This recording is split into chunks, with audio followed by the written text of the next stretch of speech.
एक मेहनती और ईमानदार नौजवान बहुत पैसे कमाना चाहता था क्योंकि वह गरीब था और बदहाली में जी रहा था।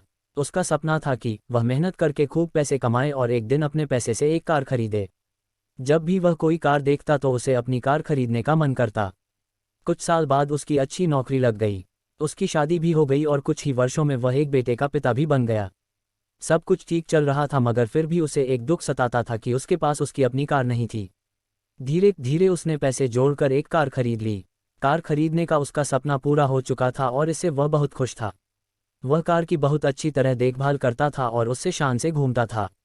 एक दिन रविवार को वह कार को रगड़ रगड़ कर धो रहा था, यहाँ तक कि गाड़ी के टायरों को भी चमका रहा था। उसका 5 वर्षीय बेटा भी उसके साथ था।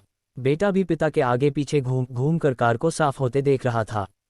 कार धोते धोते अचानक उस आदमी ने देखा कि उसका बेटा कार के बोनट पर किसी चीज़ से खुरच खुरच कर कुछ लिख रहा है।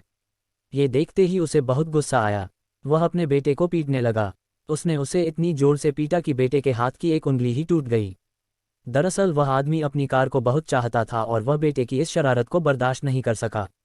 बाद में जब उसका गुस्सा कुछ कम हुआ तो उसने सोचा कि जाकर देखूं कि कार में कितनी खरोंच लगी है। कार के पास जाकर देखने पर उसके होश उड़ गए।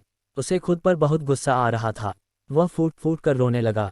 कार पर उसके बेटे ने खुरच कर लिखा था, पापा आई लव यू।